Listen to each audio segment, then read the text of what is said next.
Jesus é um cara bem legal. Não, mas peraí, eu não estou falando do Jesus Cristo, do Jesus de Nazaré. Estou falando de um Jesus que é amigo meu, que eu talvez nem tenha nascido em Belém. E se nasceu, não foi na Judéia, na Galiléia, mas no máximo em Belém do Pará. Esse é um cara bem legal. Jesus não era legal. Vamos olhar para Via Crucis e tentar entender a trajetória que levou Jesus à cruz. Primeiro, a gente tem que pensar que existiam pelo menos uns 3 grupos político-religiosos em Jerusalém. Os fariseus, os saduceus e os essênios. Os essênios, eles não estavam nem aí, eles eram muito top, assim, muito despojados de tudo, né, para se envolverem com pessoas menos iluminadas, transcendentais que eles. Os fariseus, eles eram aqueles caras que abertamente eles eram políticos. Eles tinham propósitos bem religiosos mesmo. Eles queriam trazer de volta o domínio de Israel, ou pelo menos manter o poder que eles tinham. Para isso, eles se aliciavam aos governantes que eram indicados por Roma. Os próprios sacerdotes, naquele tempo de Jesus, eles eram indicados por Roma, ou pelos governantes ali da Judéia. Então, eles tratavam a política de forma bem aberta, eles tinham um partido e estavam ali, defendendo o conservacionismo, né, a família tradicional de Israel. Existiam os saduceus. Esses caras já eram uns caras mais intelectualizados, que criam mais nos fatos históricos ali do Antigo Testamento e que se mostravam apartidários da política, mas estavam totalmente envolvidos politicamente. Esses caras até achavam Jesus um cara legal, queriam, pela sua intelectualidade, eles queriam achar respaldo naquilo que Jesus falava e buscavam se aproximar de Jesus, mesmo que fosse à noite. Mesmo que depois dos encontros eles saíssem tristes, porque eles não estavam dispostos a entregar nada do que eles tinham para poder entrar nesse reino que Jesus propunha. Ou eles achavam muito difícil nascer de novo e ter que ser outra pessoa, com outra identidade, onde agora o que importa é que Cristo seja revelado neles, não mais eles estejam no protagonismo, mas Cristo. Eram esses grupos. E havia os pobres, que estavam todo o tempo atrás de pão e de peixe, atrás daquilo que alimentasse, que saciasse o desejo deles. Então era mais ou menos isso que a gente tinha lá em Jerusalém. O que acontece ali no drama da crucificação? Os fariseus, eles conseguiram, tomaram alguém que depusesse contra Jesus com falso testemunho e conseguiram prender Jesus. Os falava, os confrontava diretamente. Uma lei que era muito boa quando atendia os interesses deles, mas quando isso não, era muito ruim e isso começou a incomodá-los. Os essênios isentões continuaram isentões. Os saduceus, por outro lado, primeiro eu quero falar que Nicodemos era fariseu, ele não era saduceu, mas existia muito fariseu com identidade de gênero de saduceu.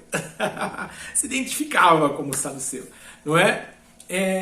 Na verdade, muitos fariseus, saduceus, esses caras que acabavam tentando crer,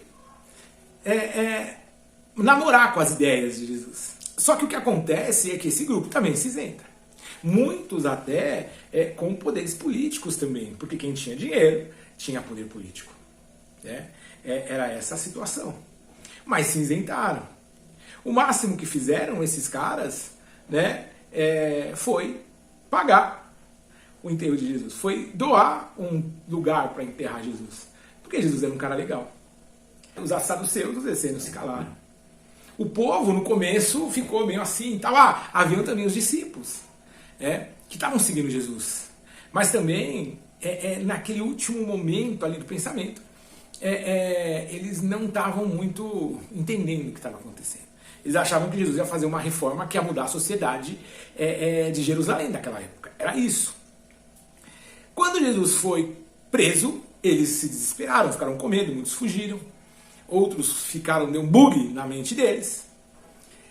E Jesus, ele segue, e ele se apresenta diante de Herodes, apresenta diante de Pilatos, e é espancado. Ninguém decide nada, porque está todo mundo querendo saber o que o povo, o que é a unanimidade, e a unanimidade é burra, queria que acontecesse. Por quê? Porque eles precisavam do povo. No final, é tudo sobre política. E política, a má política, é a arte de encantar o povo. Então, eles foram chamar o povo. E ali, presente, diante daquele circo que foi armado, tinha um cara que era um revolucionário também, chamado Barrabás, um cara de esquerda, um cara que sangue nos olhos, e tinha Jesus, que ninguém entendia mais qual era. Eles estavam com o estômago forrado de pão e peixe, e eles decidiram por Barrabás. Alguns, porque eram influenciados por esse poder religioso dos fariseus, e não quiseram ir contra o que os sacerdotes falavam.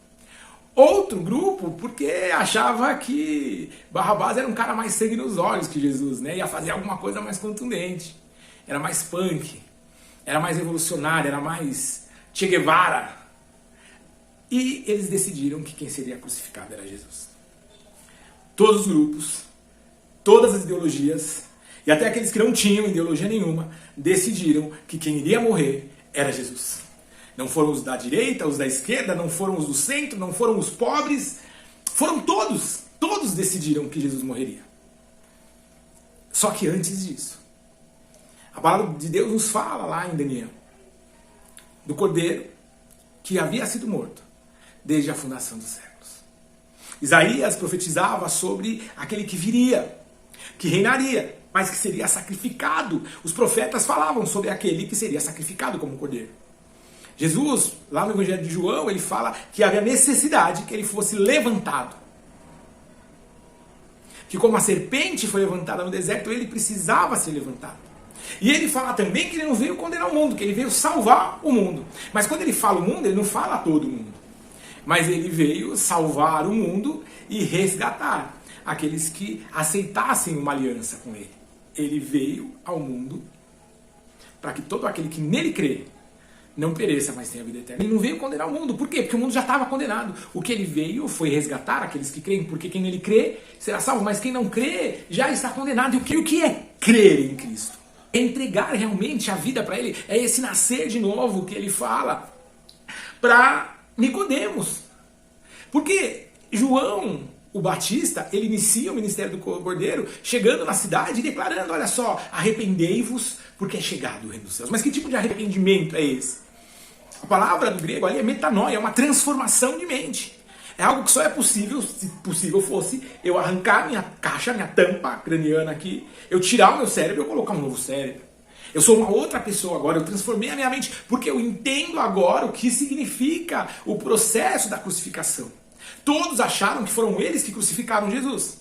Hoje, na verdade, a gente tenta isentar um ou outro. Foram os romanos, foram os judeus e tal. Ninguém fala dos comedores de pão e peixe, porque não é interessante.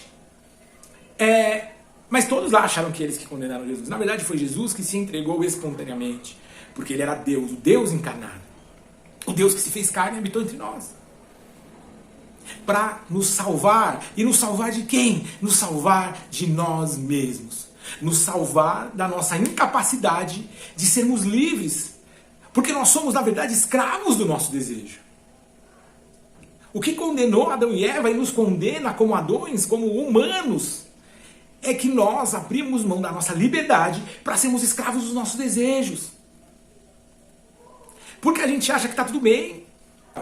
E aí, escala. Quem está abaixo dessa escala é ruim, quem está acima dessa escala é bom. A partir de uma ideologia que eu tenho, a partir daqueles meus desejos, a partir do que me deixa confortável, eu saio do conforto para o desconforto, já não é válido. Mas a grande e boa notícia é que Deus nos amou de tal maneira que Ele nos deu a oportunidade de nos salvar de nós mesmos, de nos salvar da maldição do pecado. O apóstolo Paulo fala, por isso deixando de lado as coisas que para trás ficam, toda a minha vivência, todos os meus valores, todos os meus desejos, eu sigo agora, olhando para o alvo, para o prêmio da soberana vocação em Cristo Jesus. O que significa a palavra pecado? A palavra pecado significa exatamente perder o alvo.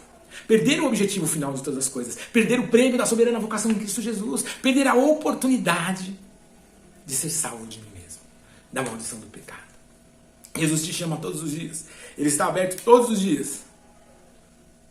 Com uma graça infinita. Porque nós não precisamos fazer nada para isso. Para que Ele nos resgate de nós mesmos. E percebendo a miséria que nós vivemos. Que por mais que nós fizermos e conquistarmos, É como um jogo de xadrez que todos vão para a mesma caixa. Mas existe uma oportunidade de viver uma vida eterna. E a vida eterna não é uma promessa futura, mas é uma aliança e uma proposta presente de viver, além daquilo que você imagina, a liberdade de se livrar de você mesmo. E não existe liberdade maior do que eu me livrar do meu ego, do que eu me livrar do meu desejo, do que eu me livrar do diabo que habita em mim.